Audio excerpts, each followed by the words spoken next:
Adventures by Morse.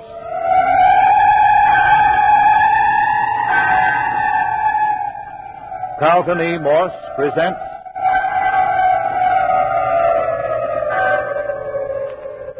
The City of the Dead, featuring Captain Friday. If you like high adventure, come with me. If you like the stealth of intrigue, come with me. If you like blood and thunder, come with me.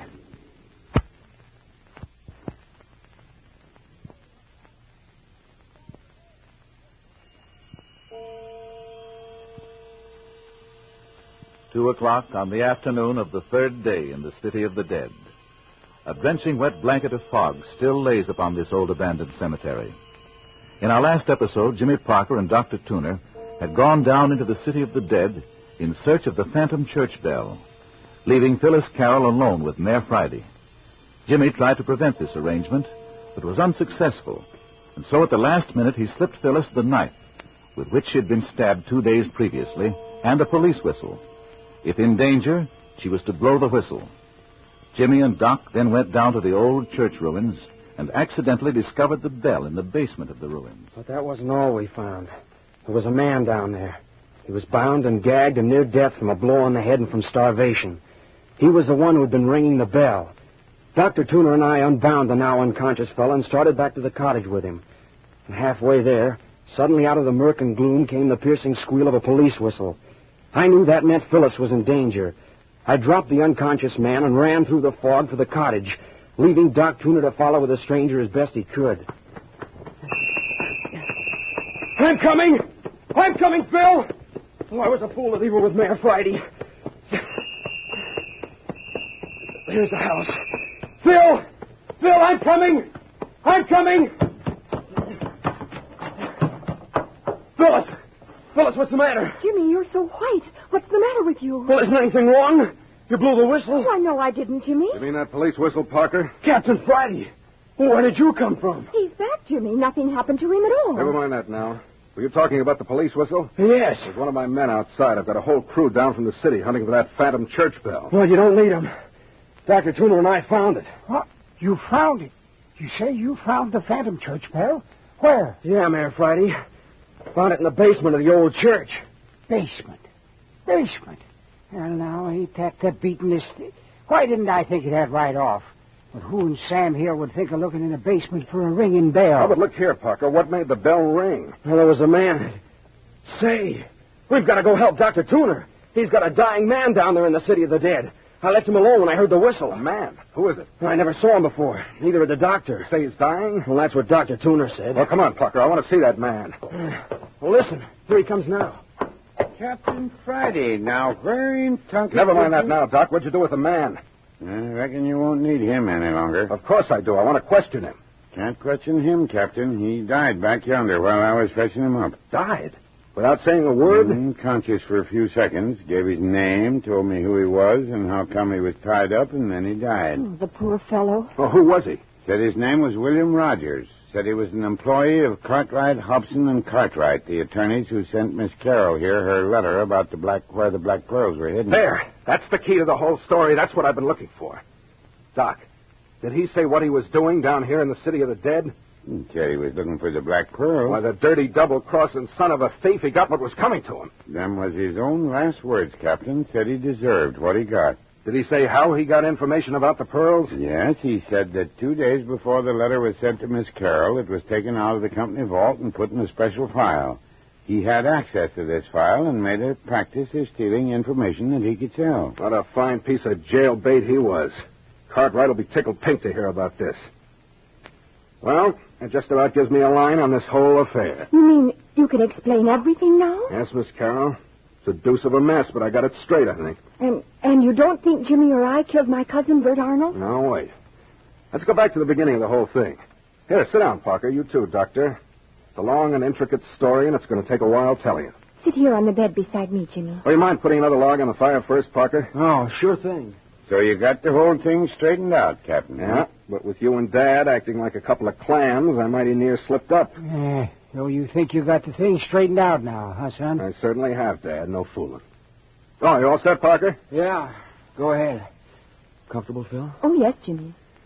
Well, as I said, to get the thing straight, we'll have to start way back at the beginning. You mean the night we caught these two youngsters sneaking out of the City of the Dead? The night somebody shot at the mayor? No much further back than that, Doc. We'll have to go way back to the San Francisco fire in 1906. Oh. Yes, Miss Carroll. Back to the time when your grandfather, Theodore Beverly, and your uncle Robert Beverly lost everything in the blaze. Robert Beverly? You mean my uncle who disappeared? That's right. Is he mixed up in this, too? Oh, rather. Well, this is the way things happened. On the night the fire got such a hold on San Francisco that it was apparent most of the business and residential district was going to burn, old Theodore Beverly and his son Robert took that precious collection of pearls, drove down here to the City of the Dead, and buried them in one of the graves. Their clue to the place where the pearls were buried was the name on the tombstone. The name was Ernest Morton. Well, that explains all the activity in the vicinity of Ernie Morton's grave. Yes. Now then, after the fire had been subdued in San Francisco and everything was put more or less to rights, old man Beverly and Robert came down here to recover their hidden treasure. It wasn't there. What? Nope, not there. Oh, but I don't understand. What about the letter he left with the Cartwright lawyers for me? Well, the old man lost a good deal of his reason in the fire. He saw his business burn up before his eyes. He saw his great fortune vanish overnight. He saw his beautiful home burn, everything go. His mind went with it. So even before they returned for the pearls, Theodore Beverly was a broken man. Well, then he might have forgotten where he hid the pearls. Yeah, but Robert should have remembered. That's true, and yet Robert wasn't all that he might have been. I'll have to say a little about him to explain. He was an unhealthy young man, had always been pampered, not too brilliant. In every way, a minus quantity.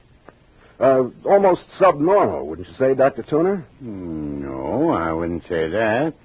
Just a fellow who'd never have to lift a hand to help himself. Absolutely at sea when thrown on his own. Well, there he is. Certainly he was thrown on his own after his father's fortune disappeared. And he was twice as helpless when his father lost his reason. Well, then the pearls may still be buried somewhere down here in the City of the Dead? You're getting ahead of the story, Miss Carroll. Well, it was sometime during this period that old man Beverly made out those elaborate papers giving the pearls to you. He was obsessed with the idea that the pearls were buried in Ernie Morton's grave. That's the excuse for the papers. You see, Cartwright didn't know what the letter contained. They just filed it away to give to you on your 20th birthday as ordered. Oh. Now then, Doc Tuner didn't quite tell the truth when he said all his patients were buried in the City of the Dead. Told all that was necessary. Well, perhaps for general knowledge, yes, Doc. But as a matter of fact, he had one patient left. It was Theodore Beverly. Oh, my grandfather. You were his doctor. One of my best friends before he lost his mind, Miss Carroll. Now then, for the next 3 or 4 years after the fire, Theodore Beverly and Robert used to make trips down here to the City of the Dead to dig around for the pearls. It wasn't only the old man who was becoming obsessed with the idea that the pearls were still in the cemetery. Robert grew more and more peculiar. At first, the mayor here, who knew them both well, too, tried to curb them, but it was useless. Yeah, we'd have had to lock them up. Yes. It soon became apparent that either they'd have to be allowed the run of the cemetery or else they'd have to be locked up in an asylum. Oh. Doc and Dad here talked it over quite a long time. To put them away would have meant a tremendous scandal. So finally, after much thought, Dad built a little cabin back there in the woods and moved both of them in. Say, look here, Captain Friday. You're not going to tell us one of them was masquerading as Lammy Fink. Exactly what I'm saying. Robert Beverly and Lammy Fink are one and the same person. Yeah, but if you knew... I didn't know it, Parker, until I got on this case. I grew up as a kid down here thinking that Lammy Fink was no one else but Lammy Fink, an addle-pated gravedigger, and that the old man who lived with him was his crazy father, Old Fink. So Mother's suspicions were right. Grandfather wasn't drowned. No, not drowned. They just faded out of the world they'd always lived in and became mere shadows in the City of the Dead. Their obsession concerning the pearls took a peculiar form. They set up a sort of guardianship over the City of the Dead. They watched everyone who approached the cemetery like hawks. Everyone who came down here, they believed, were here to dig for their pearls. Yeah, never hurt no one. Just watched them until they left. That's right. Well, it got so they didn't do much digging themselves. The old man would grow uneasy about once a month and go out and dig like fury for a few hours. Dad here got so he could tell when a spell was coming on. After old man Beverly had worn himself out and had left, Dad would go down and fill up the hole and replace the turf. So that's how all those graves have been refilled so mysteriously. Remember, Captain, I told you the place where Phil and I had dug had been covered up. And the grave was refilled after we opened Ernie Morton's grave and found Bert Arnold. Yes, Dad was responsible for all that. Well, now, that brings us down to the night that the phantom bell started ringing, and old Clawfoot put in his appearance, and you, Miss Carroll, and Parker here were captured. Yes. Well, who was old Clawfoot, Captain Fri? Now, just a minute. At least 2 days before you and Parker came to the City of the Dead, Dad here discovered that the cemetery was receiving night marauders other than Robert or Old Man Beverly. He called Dr. Tuner down the second day, and things had just about reached some sort of a mysterious climax when you two kids walked onto the scene. Dad and Doc naturally thought they'd finally caught the guilty parties, and they locked you up. They didn't call the police because they feared giving away the Beverly secret, which they dreaded doing after all these years. So they just locked us up. That's it. But they were curious about this phantom bell. They went down to the old church and found that new rope hanging from the ceiling. As you know, Dad pulled the rope thinking it would ring the bell, and he was creased by a bullet. Yes. Well, who did that? That was a booby trap. That rope wasn't fastened to a bell. It was fastened to the trigger of a revolver on the opposite side of the room. A thread fastened to the rope ran across the ceiling and down the opposite wall to the gun, which was pointed directly at the rope. Anyone pulling the rope would be in a direct line with the bullet. But who would rig up a trap like that? That's what took me the longest to figure out.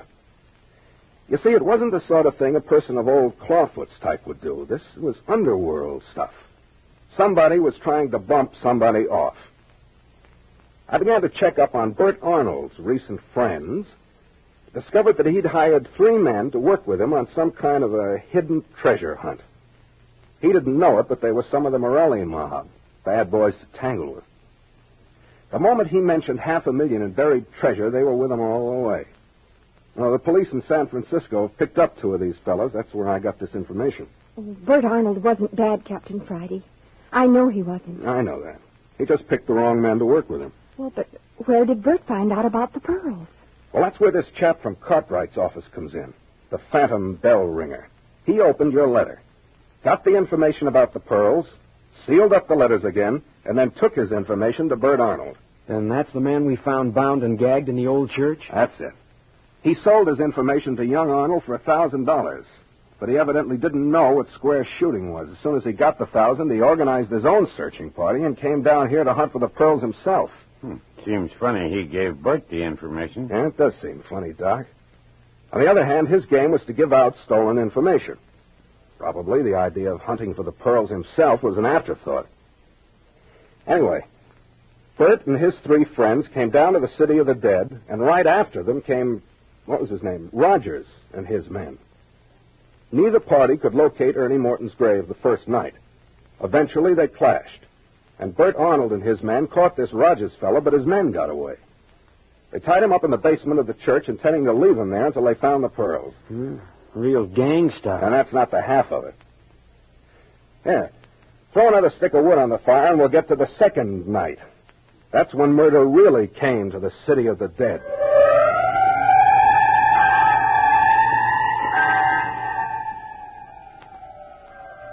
Slowly the skein of intrigue and desperate action is beginning to unwind. When Jimmy and Phyllis came down to dig in the grave of Ernie Morton, they set into motion a train of events which shook the whole graveyard. Death was breathing down their very necks. But wait. The second night, Bert's gang had no better luck in looking for the Morton grave. But the third night brought you 2 kids down here. You went directly to the grave. How did you find it? Well, there's a map in the City of the Dead with all the plots named on it in the recorder's office in the City Hall up in San Francisco. We found it on that before we came down. You don't say. Well, you're not so dumb. Oh, now to get back to the gun trap in the church. Bert's men were using the church for a hangout in the daytime, doing their searching at night. One evening, while Bert and his men were out, Roger's men slipped into the back room and rigged up the booby trap for revenge, hoping that one of the other gang would be shot. Evidently, however, Doc, Tuner, and Dad were the first to run across it. Yeah, just my kind of luck. What a horrible, cowardly thing to do. Well, now to get back to the night you came down. You went to Ernie Morton's grave and began to dig. It wasn't any time until Bert and his men heard you and crept up to see who it was. Bert recognized you in the moonlight, Miss Carroll, and kept his men back. You see, Jimmy? I knew someone was watching. Yeah. But they weren't the only ones watching. Really? Who else? There were 2 other groups. 2? Yes. There were the men of Rogers' gang, and back watching you and the Rogers gang were Old Man Beverly and Robert. Well, now, if that wasn't a setup. Finally, Miss Carroll, you became frightened, and you made Parker quit digging before he'd really had a chance to get deep enough to find anything. I couldn't stand it any longer. The minute you two left, Bert and his men sneaked up, saw that it was Ernie Morton's grave you were digging in, and took up the work where you two left off. You see, they saw that you hadn't found the pearls. Oh, I'm glad we didn't find them now. Just think what might have happened. Well, the Rogers gang waited until you were out of hearing, and then they jumped Bert and his men, and in the fight, Bert was strangled and his men driven off. Oh. Then they, in turn, took up the job of digging. Then the Rogers gang got the pearls after all? Oh, wait a minute. After they dug to their satisfaction, they threw Bert's body in the grave and partly covered it up. Later, Dad came along and saw the half-opened grave, and thinking that old man Beverly had been up to his tricks again, filled it in, not knowing that he was helping to cover up a murder. But what about the sobbing we heard on the road? And who stole Jimmy's car? The car was stolen by Bert's 3 friends. They wanted to make a quick getaway after Bert was killed. You thought there were only 2, but the third one got into the car further down the road. And what about the person we heard sobbing? That was Robert, or Lammy Fink, whichever you wish to call him. But where was old man Beverly? In Lammy's arms. In his arms? Yes. The old man's terror at seeing a man murdered was so great that it killed him. Lammy, or Robert, grabbed his father's body up in his arms and fled sobbing through the tombstones and down the road. That's who you 2 youngsters hurt. No, but look here, Captain. I thought you told me it was Lammy Fink who was scared to death. Well, I thought it was at first. You see, I hadn't seen either Lammy or his father for 10 years or more. Besides, I only had a few moments to examine the 3 bodies down in the cellar of Lammy's cabin before the place was set on fire. Light was bad, and added to that, Lammy and the old man always did look a great deal alike. Yeah, but Dr. Tuner and the mayor should have recognized the old man. Well, they would have, except that they had even less time to look over the bodies than I had. I thought Lammy's face looked awfully old, but the captain said it was Lammy, and I never thought to check up. The light was so bad I didn't even get a good look at his face. So my grandfather has just died. It seems so strange. I can't realize it. You see, I've thought of him as dead for more than 10 years. But that means Lammy Fink isn't dead. Yes, Parker. That means Lammy Fink isn't dead. Well, where is he then? In custody.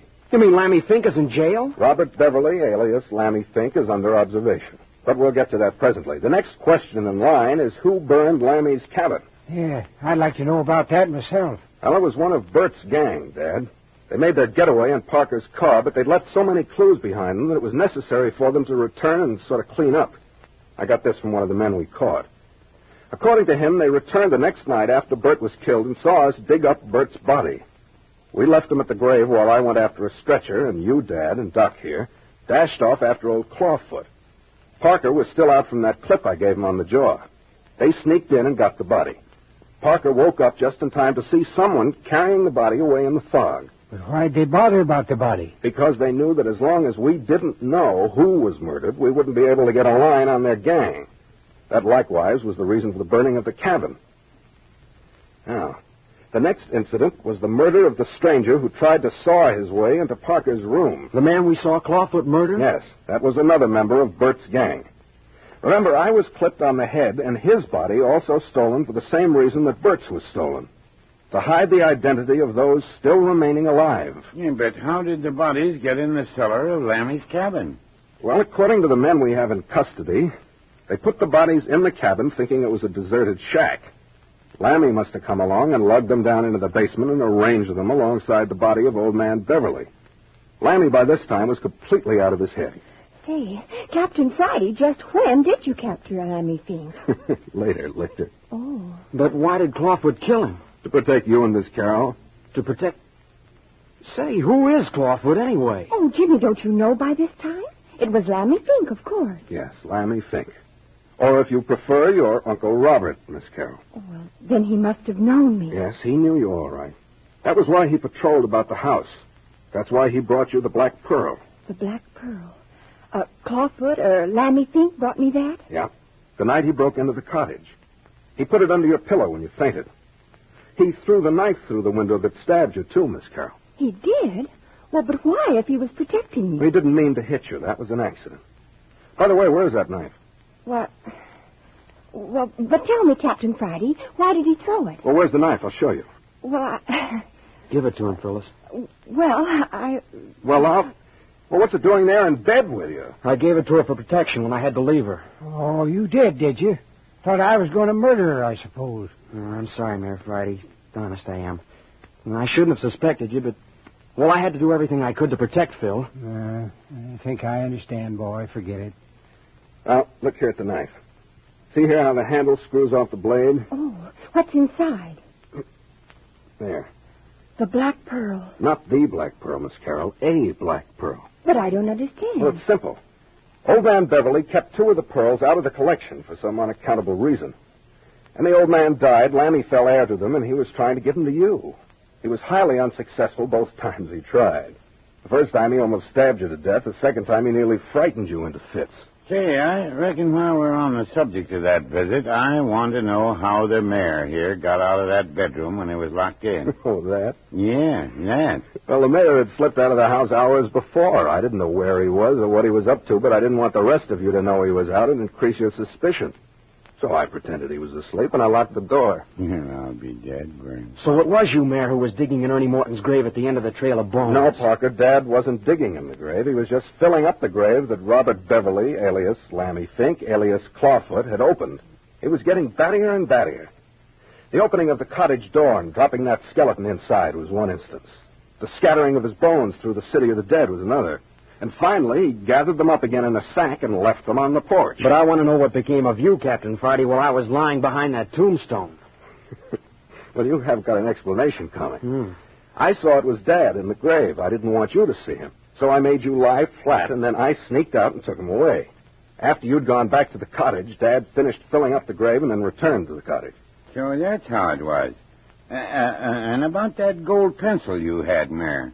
Go ahead and explain it, son. Well, when I caught Dad in the grave, I had him in a tight place. So I made him sit down and write out the whole story, most of the story I've told you. He'd been trying to cover up for the Beverleys, but I made him give me the lowdown then and there.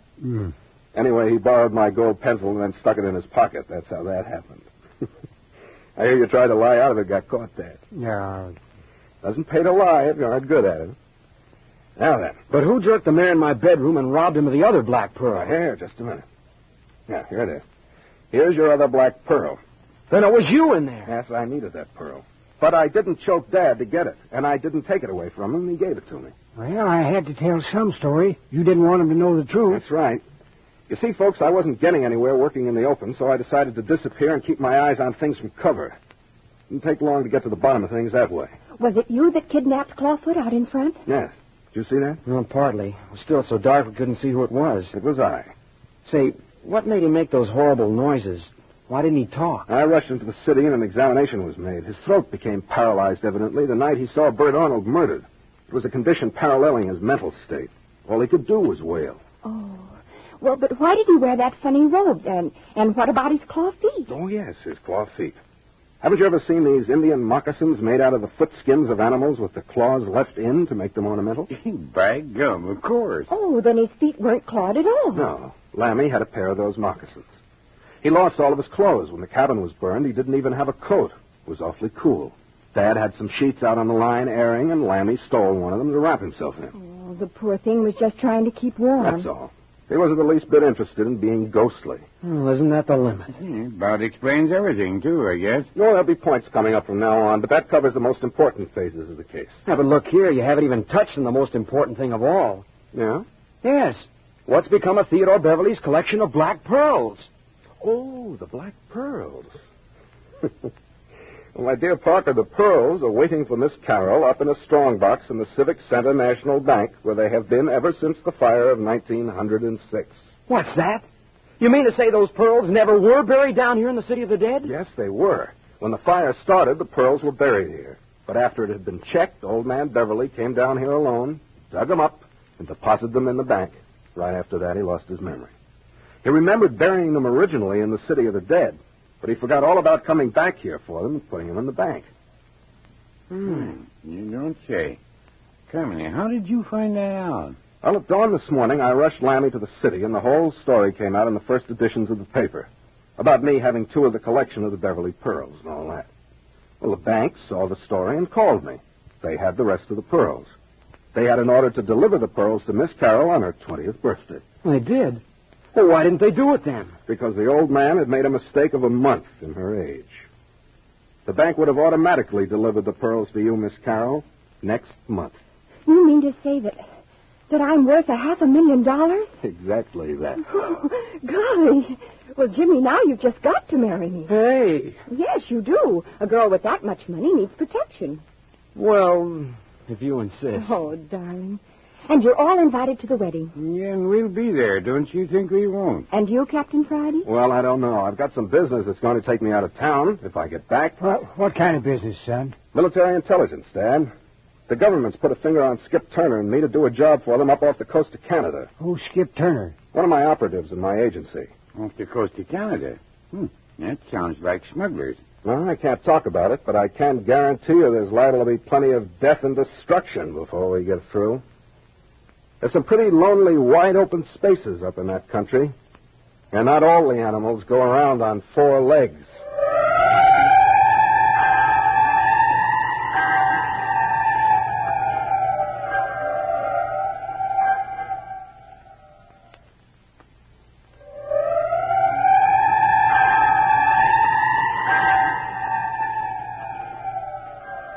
Smugglers, death and destruction, a country where all the animals don't go around on 4 legs. Next week, you will find Captain Friday and his sidekick, Skip Turner, fighting for their lives and for a very beautiful young woman when Adventures by Morse brings you the first episode of A Coffin for the Lady, a new Carlton E. Morse production.